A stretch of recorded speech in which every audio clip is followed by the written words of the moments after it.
It's an adaptation that gives people a different role in society. My Exactly. ADHD gives me a different role.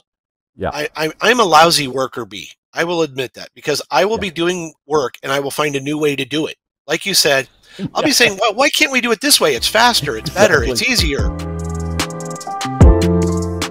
Hello, I'm John Brink, and we are podcasting on the Brink from downtown Prince George, British Columbia, Canada. And for all those people around the world that are watching us and wondering, okay, I know where British Columbia is. Where is Prince George? Well, it's about 500 miles north of Vancouver.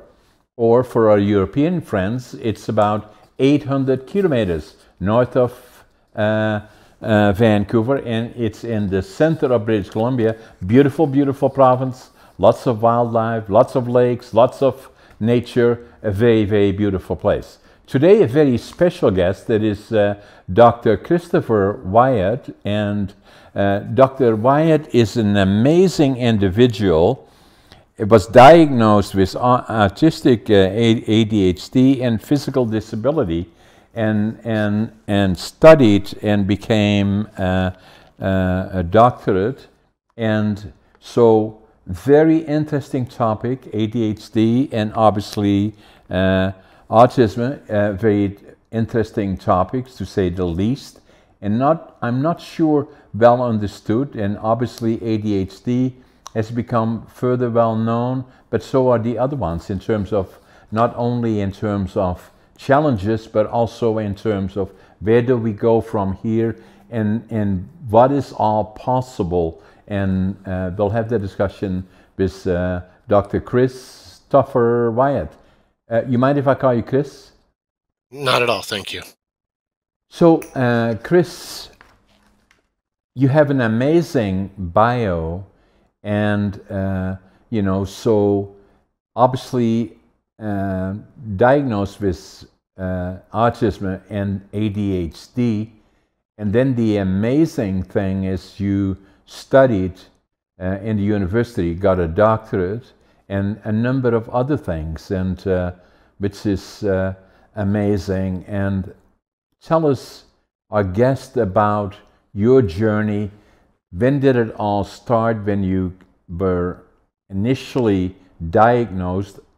And then how did it take you forward, and how did you introduce it into your life and became immensely successful?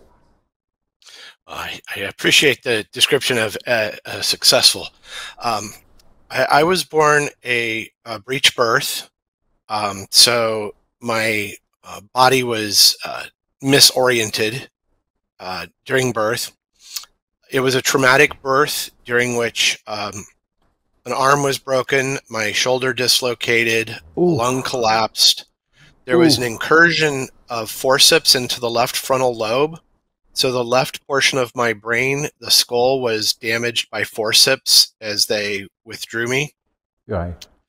And then early on, I was obviously in an intensive care unit for a few months. My mother, when I was born, was actually not introduced to me because they did not think I would live. Wow. So my mother, I'm sure most mothers can't wait to see and hold their child, but instead I was rushed off into an ICU unit. Exactly. And I think that obviously shaped my parents. I cannot imagine what they went through, thinking that their child was going to die, for those first few weeks, months. As a result, I have what's called Herb Duchenne's palsy, which means that my right side is partially paralyzed and atrophied and does palsy. The damage to the left frontal lobe, they said it was brain trauma, that I would struggle cognitively. That obviously when I was young, they had less polite terms for cognitively impaired. Yeah. But to say the least, they did not assume I would be intelligent or even at grade level. Yeah, being alive was already a big win, right? So the rest... It was a win. Yeah. Yeah, Did you have any other I would say siblings, that. Chris? I do. I have a sister who is 5 years younger. Okay. Um, and I would say that, and I understand, parents, once they have a child like that, you are concerned. My sister was born 5 years later. The technology had improved. The techniques for detecting things like um, a Franklin breech birth now would be recognized through uh, a sonogram. Yeah. So now they would recognize those problems now. Um, but at that time, they didn't know anything was wrong until it was during the delivery, and Happening. everything that could go wrong did. Yeah, and then the life of the mother became then Yeah. critical in combination with all the things that went from oh my God to the next oh my God, and then saying oh well I don't think he's gonna live, right? And there have been physical challenges throughout. Some of them related to birth trauma, obviously, and some things we won't know. The autism diagnosis, and ADHD, um, those came later in life as the diagnostic criteria changed for autism and ADHD. But one thing that I will say is, as I have grown up and labels have changed, labels change when they update medical terminology or they update diagnostic criteria. The labels change, but my symptoms don't. My physical situation doesn't change. It's not like my relabel it and my arm stops shaking.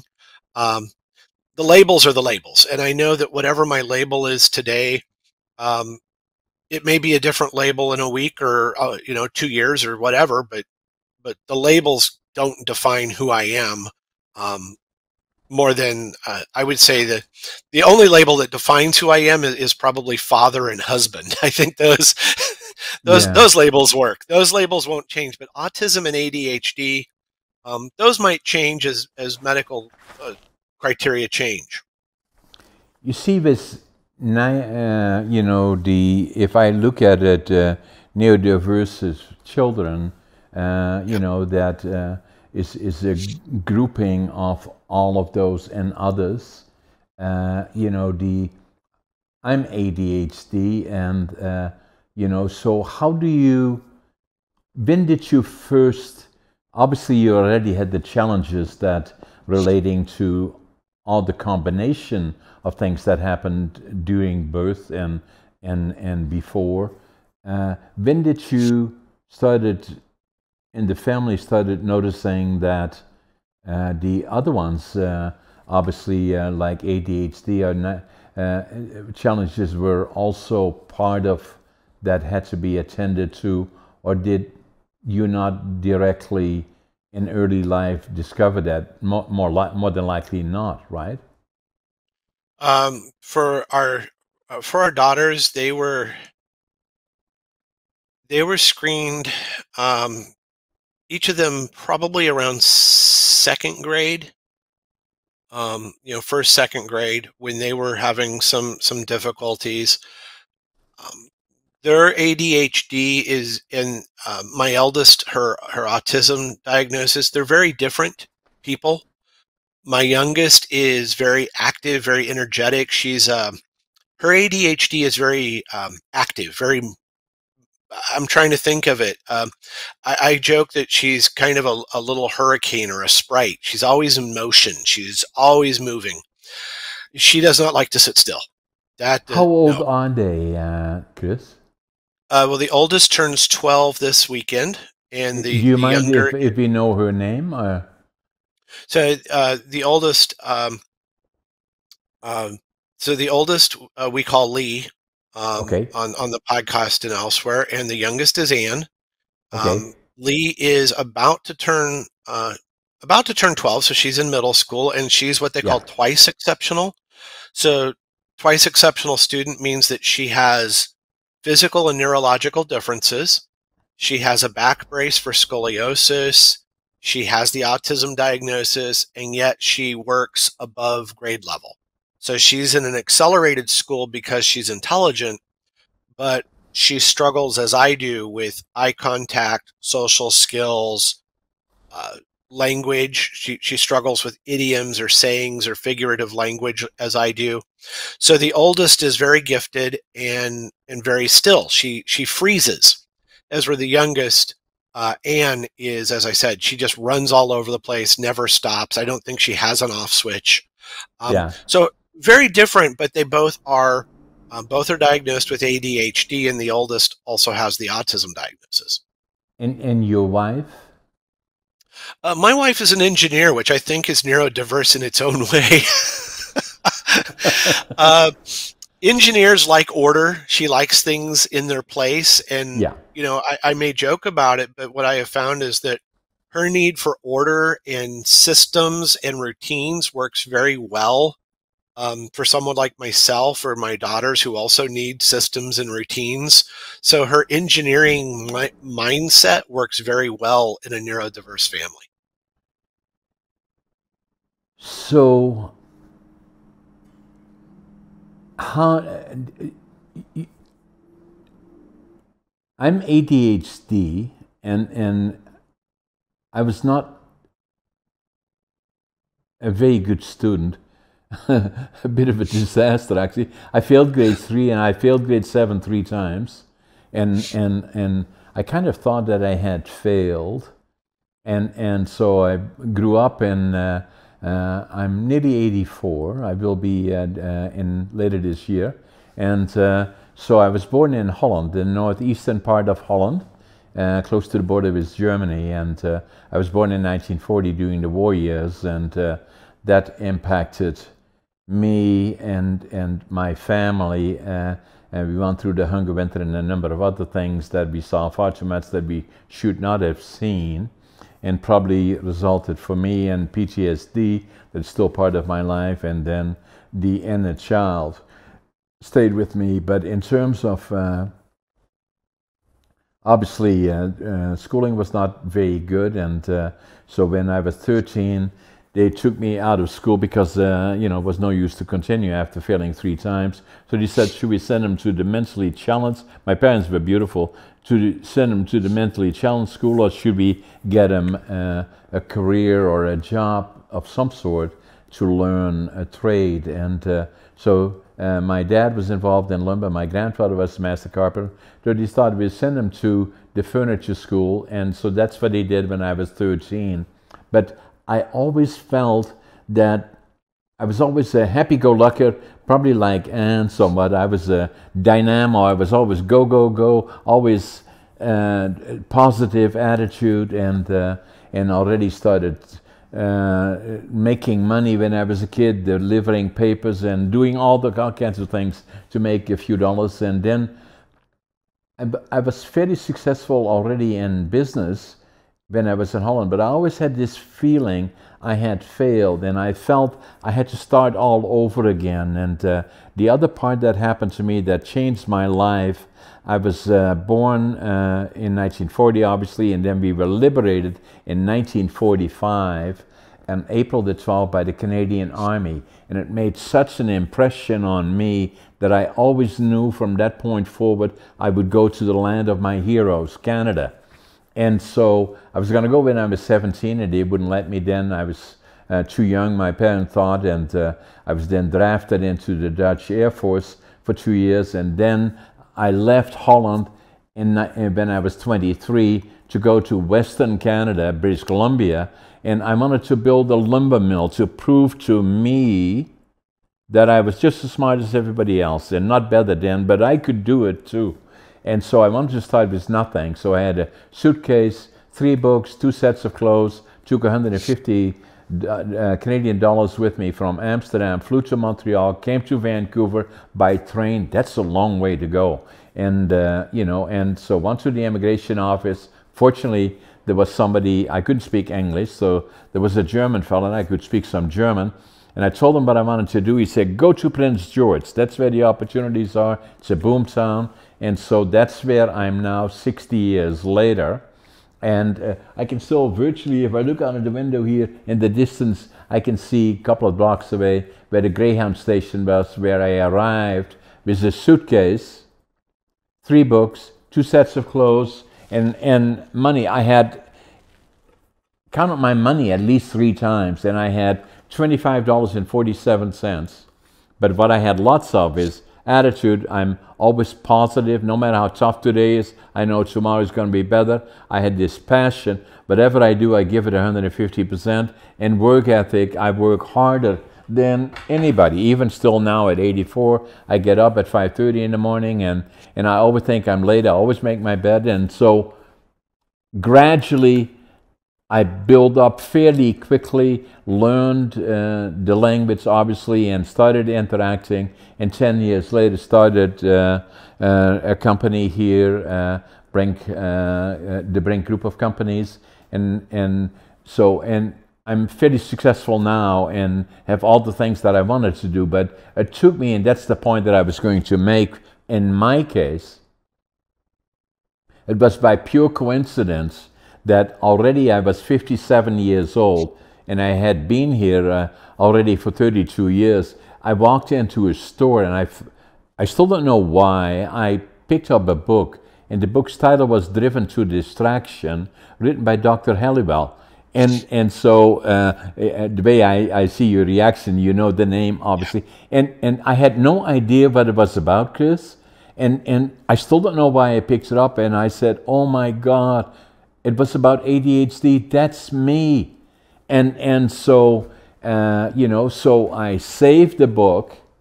It was written by Dr. Halliwell in 1993. I bought it in 1997. I wrote in Dutch in it because I was ashamed of it. Now I finally know who I am. And so then it took me then I went home and I started looking at it because there was stigma attached, mental disorder of some sort, and so I started Googling, and the more I looked at it, the more I explored it. The more I looked at it, and I said, it's a superpower. And so it allows me to do all the things, and even now, you know, I have 10 different companies. I am an author. I'm working on my 5th book already, and then I'm obviously very busy in podcasting. I'm a speaker, in-demand keynote speaker, as you are, and so a lot of people say to me, how do you do it? I said, it's ADHD. That's how I do it. So the point that I'm making, it took me still then another 5 years, and when I was 57, I went into the office of my doc, who was a personal friend, delivered our 2 daughters, and he said, John, why are you here? I said, I think I got ADHD. And so we looked into it, and yes, I do, you know. And so so that kind of opened the door. The more I saw about it, and then, you know, I decided to write a book about it as well, and the ADHD Unlocked, quite popular actually. And then the other thing that I did that you may find interesting is that Dr. Halliwell, you know, that wrote the book in 18 other books, 5 on distractions. I had him on my podcast. You have podcast number 241. He's podcast on the Brink 2003. Sorry, 203. And so there's a picture of him on the screen. And so the interesting part about it is that I said to him when I had him on that the more I looked and researched, the more I find that the frequency of occurrence is likely at least 20%. He said to me, no, John, it's more than 25%. Interesting, and I agree with him. And then the other part that we talked about in terms of successful, and the operative is successful entrepreneurs or CEOs, I said, from my experience, I believe the frequency of ADHD is at least 50%. He said, no, John, it's more than 75%. So, and since the time, you know, so that's kind of my background as it relates to, you know, your experiences and my experience. And then I've been very proactive, not only in ADHD, but also I have friends that are affected by autism and have done amazingly well. One friend in particular who was very, very successful in university and finished it faster than anybody else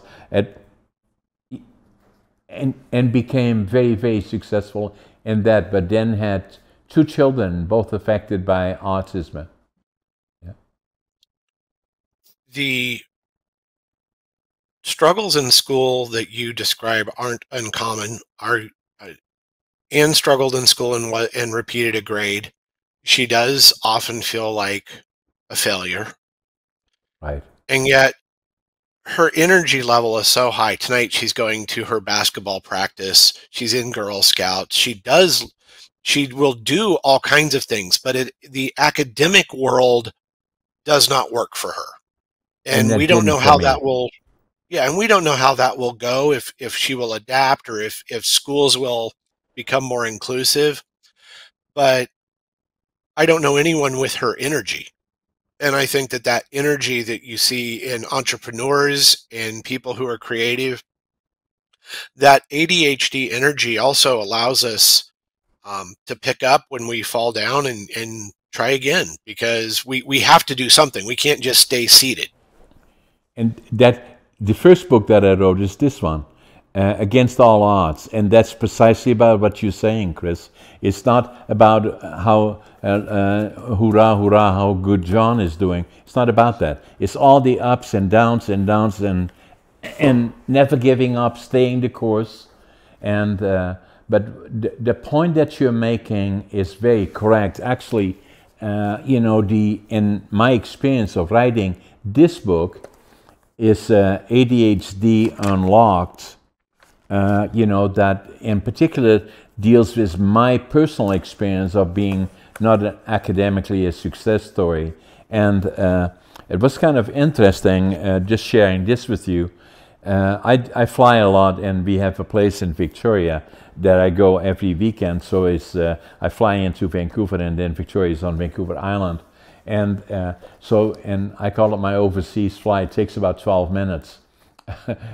But I had a fellow sitting next to me on that short flight, and he said, I don't know if you remember me, but I said, we talked a couple of years ago, and I said, I kind of do. And he said, my name is Tom Bromer, and I'm the Vice President Academic of British Columbia Institute of Technology. I said, I remember. He said, I know you were writing a book, Against All Odds. How did you make out? And I said, it's all done. I said, I'm writing another book now that is ADHD Unlocked. And he said, that's interesting that you tell me that, because we are working on that, because we're looking at a concept that deals with the ADHD in particular, and people that have challenges, and micro-certification is one of the areas that we are exploring, saying that some people are not able or not very good at the academic studying, or being in an environment where they have a lot of issues that are not of interest to them, so they just block out. So where they are now looking at and doing more and more of that already in all kinds of different areas is the area of micro-certification. And I said to him, oh, interesting. Now, so when I was writing this book, there was one thing missing, is that the book was good, but where do we go from here was missing. So I again talked to Tom and met him again on another flight. He was sitting in A1 and I was sitting in 5 row. And I said, Tom, wait when you get off the plane, wait for me, because I need to talk to you. And so I talked to him and I said, I want you to write something about micro-certification in my book, because I believe that's the part that has to change. Traditional teaching, as we do, where we put somebody in a classroom for 4 years, and that in particular, as it related to me, did not work, and I didn't for many others, and especially at a time that we have such a shortage of skill set to where you can focus on the main topic that we want to have been taught and then add the other pieces later may well be one direction that would work much better, especially as it relates to ADHD. And I believe that we're seeing more of that, not just in technology fields, but we also see that with the rise again in the United States and Canada, vocational education. I wish we saw that more in Europe as well, because the European history is so rich in trade guilds, trade unions. We really need to encourage people to think about whether it's computer programming or welding or carpentry or baking, whatever it happens to be. I think we would really benefit by going back in some ways to the apprenticeship idea I because, agree. I agree with you yeah, 100%, Chris, because the benefit that I had, although I finished, did grade 7 3 times, and then at 13 started working in a furniture factory, and at nights I would become a furniture maker and spend a lot of my time working with my hands, but did two things. The one I did is work more in getting the knowledge of manufacturing. The other one was I always want to, wherever the opportunity presented itself and successful individuals were giving presentations, I would go far and wide, even in Holland already, to find what made them click, why, how did it work. But one of the reasons that I'm successful here, one of them, part of it is the obvious. I have the energy, I never give up, and all those qualities. But the biggest advantage that I had is I had skill sets that I was taught already when I was 13, 14, 15, and going to vocational schooling and learning to work with my hands on and understanding the processes. And that put me far beyond other people in other areas. The other part that benefited me as a CEO and being involved in a lot of organizations, and with all due respect to those that have gone to universities and all the other things to learn the skill sets of management and leadership, is that my ADHD and my different approach have been, that makes them sometimes, with all due respect, uncomfortable, because the box is usually in which people manage that are being taught. I go outside of the box because I want to know, why are we not doing it this way? How can we do this? Or why not that? And so, and I've always done that, and it makes some of my friends in a positive way sometimes uncomfortable, but it makes me successful because I have that ability, and my background in ADHD has helped me. one of the things I always disclose when I'm talking to a group is that I tried graduate school at least 5 times. And what kept me going was not it wasn't just blind faith. It was the fact that I knew what I wanted to do. And for me, it's writing and media. I knew what I wanted to be. I knew where I wanted to go. And anytime I didn't get there, what I did was I said, okay, now why didn't it work this time? What do I need to do differently? Right, And I'm very open with my students that it was not an easy journey. I right. struggle with reading. I Yeah, struggle a lot with reading, as I do my too. wife will attest. You know, and that's a strange thing to say as a writer, right? I struggle to read and I write, right? I mean, I, who gets that? I'm, I do too. Yeah, Exactly like that. And I do audios on all my books, but it takes me probably 4 or 5 times longer than anybody else, but I want to do it that way. Yeah.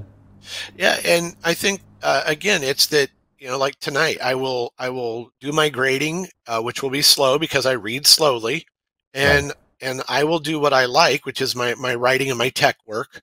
Right. Um, right now, my students are working on video games, so they had to write a script and develop a video game, and I love that. I love storytelling and I love technology. That's why I love podcasting. But it was not easy. It was, I had to I quit one school, tried another. It was just one battle after another trying to find that right fit. And what eventually happened was we were living in California, and I started a master's degree there. And one of the instructors just said, I know you're struggling. And he met with me outside of class, and he worked with me and helped me get my feet under me. And it was also during that master's program that I went to an educational psychologist and I said, I can't focus. I don't know what is wrong with me. I don't know why I'm so broken, but here I am approaching my 30s and I can't do schoolwork.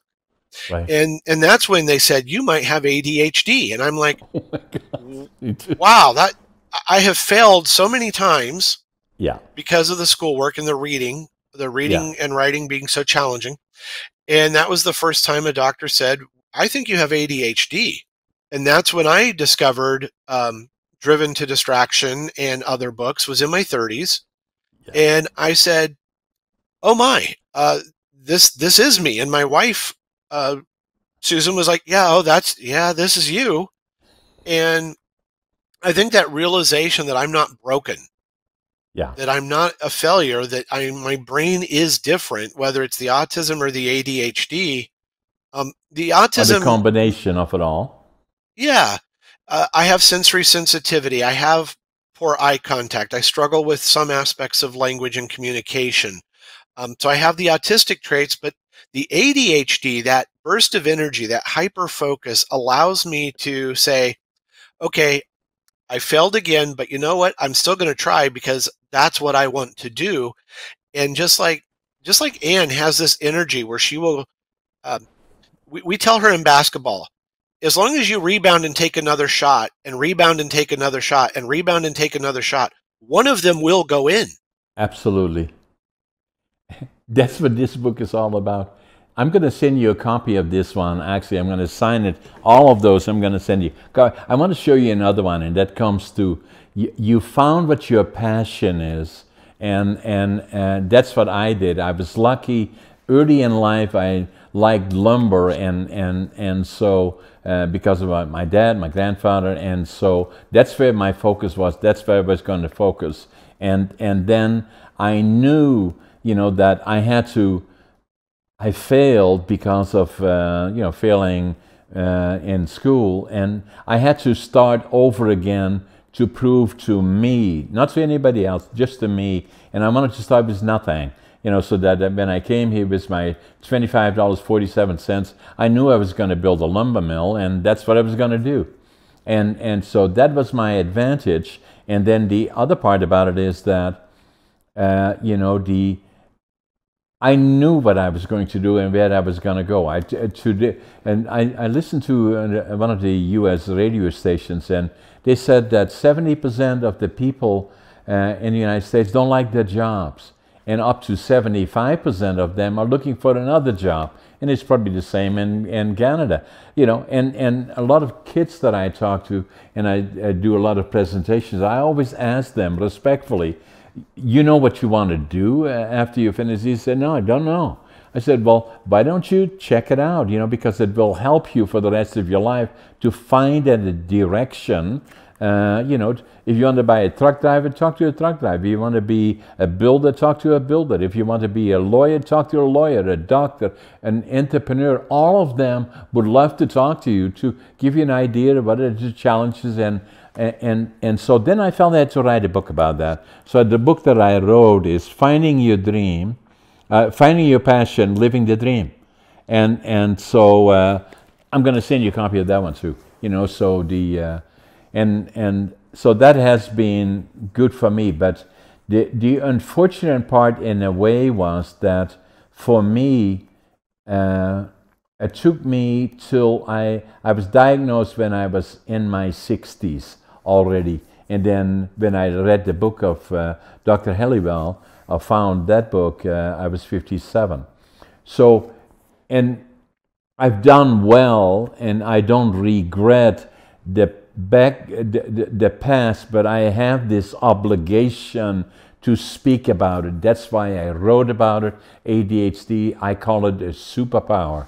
And I had I give a lot of the books away to people that I know in the region. And the other day I did a presentation on a different topic, but out west, and a fellow there came up to me the night before when I was having dinner, and he said, can you, I don't want to disturb your dinner, but can you stop by before you leave? And I said, sure. And so I did that afterwards. And then he said, you send the book ADHD Unlocked to me and as a city council in one of the communities in the region here, and he said my son has ADHD and he's really struggling with it. And he said him and me read it together. Can you believe it? You know, so I said, oh my goodness, right? So, and that's why I feel I have to be vocal about it, you know, so. The this Friday I'm giving a presentation in at a university, and it's really important for those of us who have the ability to be mentors, whether it's in autism, it's Temple Grandin, Lars Perner, Stephen Shore. I certainly don't count myself among that level of advocate, but I've had Temple on my show. I've talked to Stephen Shore and Lars Perner, and these individuals. I think what we share is we know that our lives, because we were older and are older, we want things to be better for my daughters, for my daughter's friends. Exactly. And what we want is the world to understand that ADHD it's an adaptation that gives people a different role in society. My ADHD gives me a different role. Yeah. I'm a lousy worker bee. I will admit that, because I will be doing work and I will find a new way to do it. Like you said, I'll be saying, well, why can't we do it this way? It's faster, it's better, it's easier. Exactly. I'm sitting there thinking, I'm in my office right now and I'm on the hardwood floor, which is a bamboo. My wife said, let's put in flooring. And I was like, then let's learn how to put in flooring. So we put in flooring. You did it yourself, eh? Yeah, that is my, we did our own tile work in a house. We've done our own stuff, because there's that part of me that says, I don't know how to do it. Let's learn it. Exactly. That's not how most people are without ADHD. Without ADHD, you do your job, you go home, you might complain about the job. As where if I'm not happy doing something, I'll go do something else. Exactly. I will say, you know what? I need to be doing something else. I know Anne is that way. Anne will say, okay, I'm bored. I'm going to go do something else and learn something else. Yeah. It is an adaptation that allows, I would say entrepreneurs are very good at startup. They're not very good at running the company forever. But entrepreneurs are the people that give birth to new things. Exactly. We may not be the best caretakers, but boy, we can get something started and then go start something else. What I say about business, that I'm very good at business, I'm very good to make it successful, and that's my objective. And when it becomes successful, I'm getting bored. Mm-hmm. So we're always kind of looking at growing, and I have to always keep it active. But it is so looking at this all together, Chris. You are a unique individual, in my opinion. I'm really amazing to have you on my podcast, because that your background is so unique from the day that you were born through the daughters and your career growing up, still staying the course, get your doctorates, and get yourself to a level that you are now, and still being out there and bringing the message, because that is absolutely totally unique and special. And I find it very important that people like yourself and myself go out there and tell the story. And the other part that I find interesting, and I'm a little bit older than you, I'm going to turn 84 in November, but I grew up when there were no iPhones and all the other kinds of no computers, and I sent telegrams and saying, I'm in Canada, and then saying I'm okay, I found a job, I get $2 an hour, and I'm all excited about that, and I work in a lumber mill, that kind of a thing. Where now I take the iPhone and I push a button, and I'm talking to people in Europe. And then the other part that I love is that I'm also a presenter and do keynote presentations. The I love to do them to young people in particular, universities, colleges, or special occasions. I do, but other times it takes a whole. Usually for me, about 2 days. Come from this area to go into the States or other places. So, but then the podcasting has become the whole platform that here relatively new, and it's still at its early stages. There we are sitting here, and you are located. Where are you located, Chris? We're in the greater Austin, Texas area, so So there you're sitting in Austin, Texas. I'm sitting in Prince George, British Columbia, and there we have a discussion about these things that are so in place today, where a lot of people have challenges that we have or we are discussing that they are sharing. I know several friends that I will call, and Scott will call them tomorrow to watch our podcast where we are sharing our experiences in terms of the challenges both with autism and ADHD, slow learning, and all the other things with it. But the point that I was going to make is that there we are sitting here having the discussion like you are sitting with me here in this room, and at the same time we already know that it is around the world. By tomorrow morning this podcast will be out on my channels. You will have it available to your guest. So we already know that tens of thousands of people will watch us. It is amazing, and it's still at its infancy. And when I go to an academic conference, I'm going to two academic conferences this summer. I might get a dozen people, right? A dozen teachers. Now, hopefully those teachers will go affect other lives. But when I do a podcast, my podcast is only audio, and I still see on Apple or on Spotify 25 to 50,000 downloads, depending on the topic. 50,000 people, it is so many more than I can reach with an academic conference. If I write an academic article in an academic journal, I just did a book chapter that'll be coming out in September for an academic book. It might sell a few thousand copies if I'm lucky. Right. But the podcast week in and week out, we can hit 25, 50, sometimes, as you said, 100,000 people, depending on who the guest is and what the topic is. Where else can someone like myself, who has a limited budget, I've got a computer and that's what I've got here, headset because of the audio. How else can you reach 100,000 or more people and bring them into this conversation, whether it's ADHD, PTSD? I just talked to someone who has cerebral palsy. Where else could we have found this community? Because some of us, with all due respect, if you have multiple sclerosis, cerebral palsy, something like that, you may be very mobility limited. Right. You can't travel, you can't fly. No. But thanks to podcasting, I can have incredible stories and share them, or I can talk to those shows as a guest. This has given us so much more power to break down barriers, not just within our neighborhoods or our communities, but internationally. I've talked to people in France. I've talked to people in Australia. I've talked to people in South America.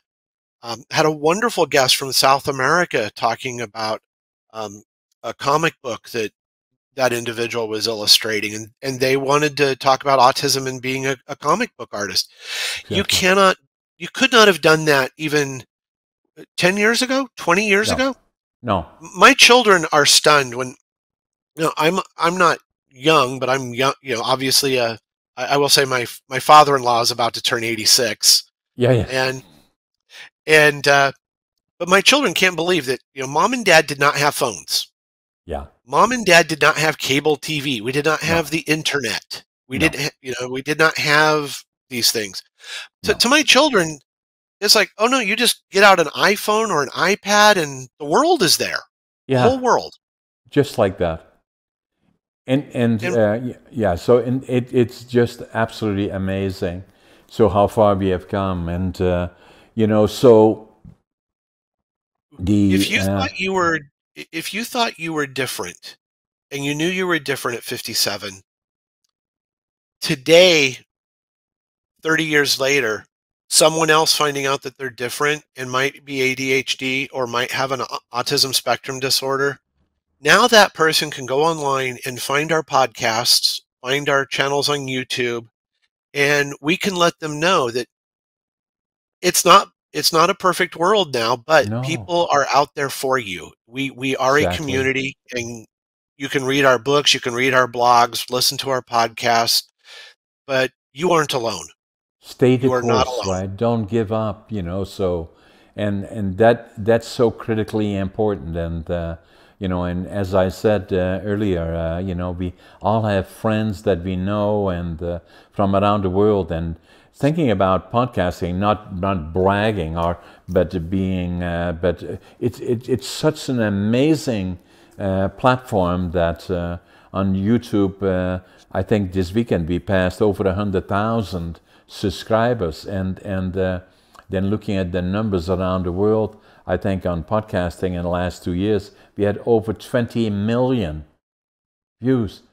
It's unbelievable, and that's Yeah. what I love about it, and that's why it is so powerful, and that's why it is so special, at least for me and my people that are watching, to be able to sit here and interact with you about your experience, which is amazing, and so unique, and gives hope to those that are, and I know there are many of them that are struggling and wondering where do they go now and what do they do about it. There is nothing more special than to have that interaction directly, and reading about it is important, but to watch it and have a discussion like you and me are having puts it in a whole different area.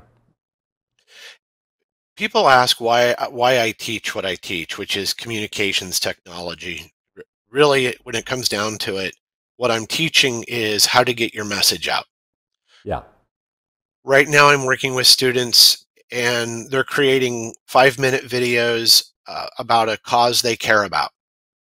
And those videos will be given to the nonprofit organizations they're working with. I have another class that's doing, as I mentioned, scripted video games.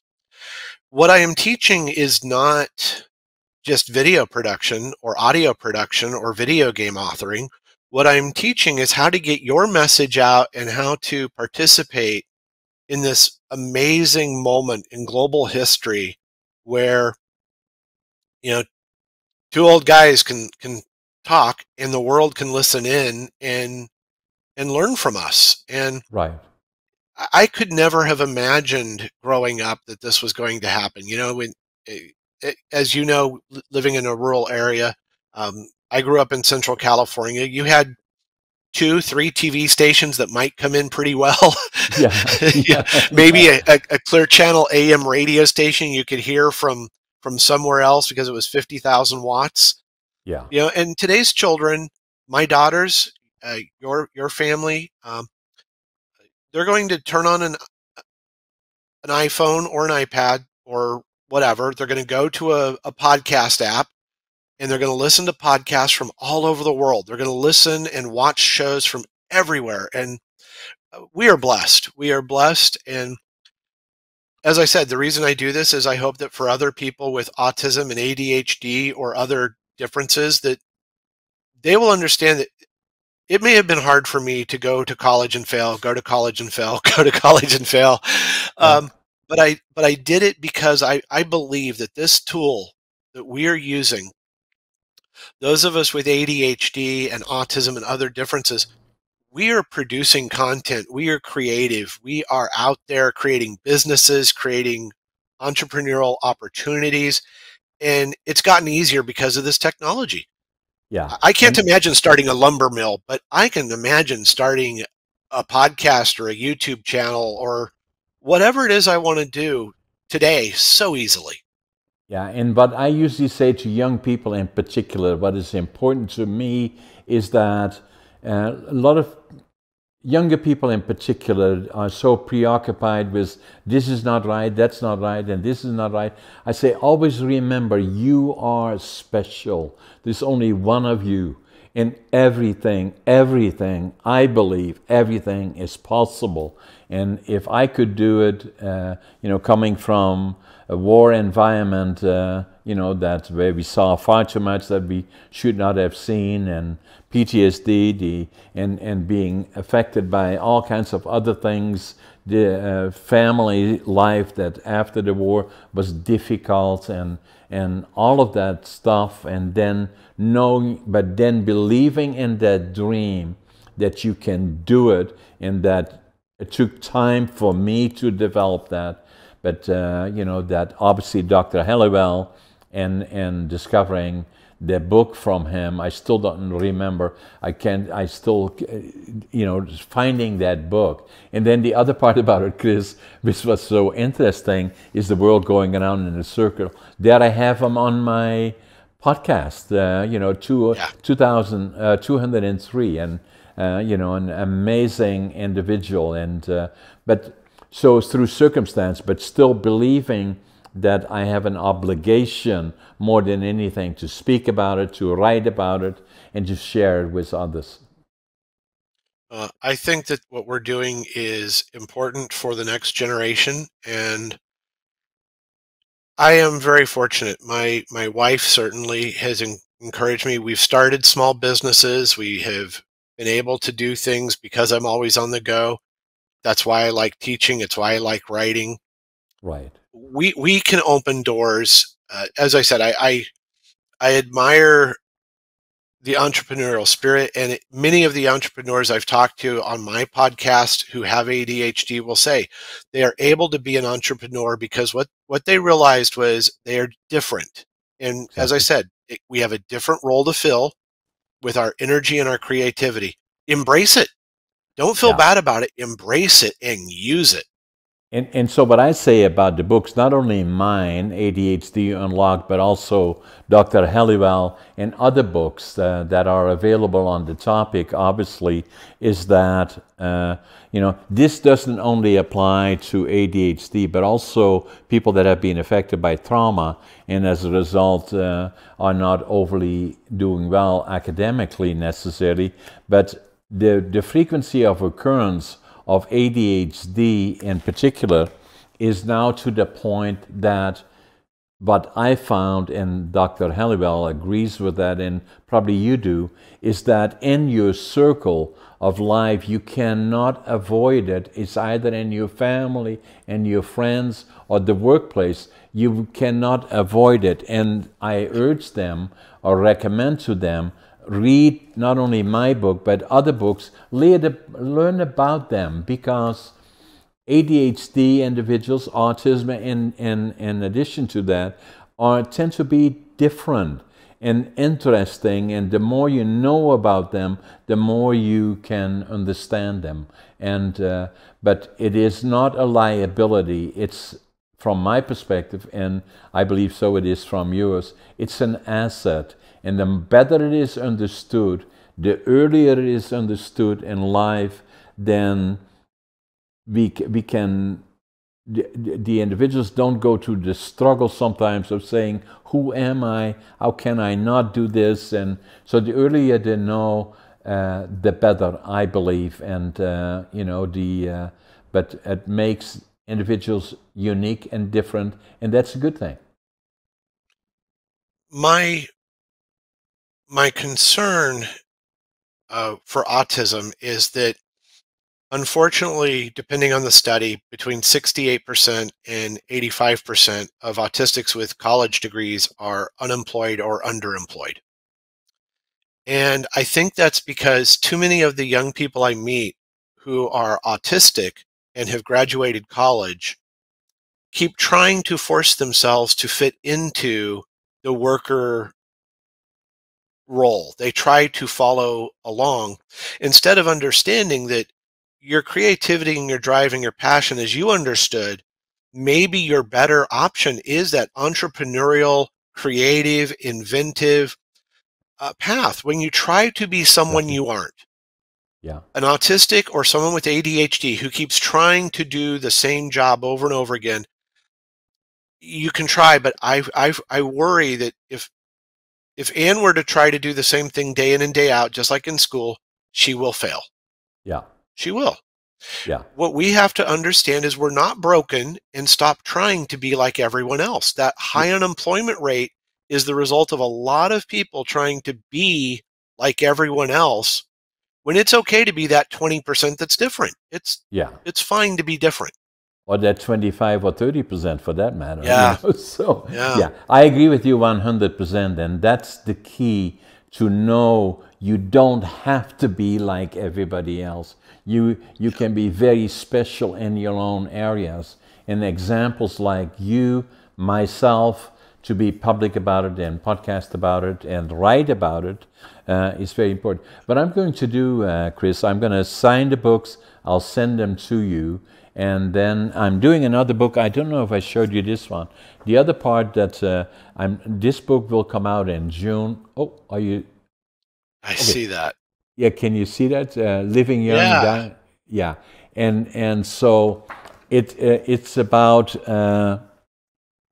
age is just a number. It's quality of life that counts, and then the other part is that believe it or not, it's a picture of me. I'm the oldest competitive bodybuilder in North America. Wow. So and stay fitness to me is important, and then health and a healthy diet is important, and things around that. When that one comes out, I'll make a note on it. I'd like to get back on another podcast with you. I'll be host on your podcast, but stay in touch. I think is very important. Absolutely. And I think that's another thing that I notice about the podcast community is those of us who are hosting shows, who've been guests on other shows, we're building a network where our listeners find each other. And Yeah, I know that my listeners would appreciate, finding your show. I hope that we all understand that networking is how we build our success, is working together. exactly. I love it, Chris. It was an amazing podcast. Let's stay in touch, and I'll send you the books. And again, my privilege to have you on my podcast, and we'll send the books out soon. And this one will be published, will be available to your guest by tomorrow. Oh, thank you so much. I really do appreciate it. I look forward to continuing our chat because it is too often that children with ADHD are told they're failures, and I think they internalize that into adulthood. And then you have a bunch of people who hit their 20s and 30s feeling like something is so wrong with them. And yet, as you said, if it's 20% or even 30%, that's not a healthy way to continue our society. Exactly. We have to embrace each unique skill set that we bring to the world.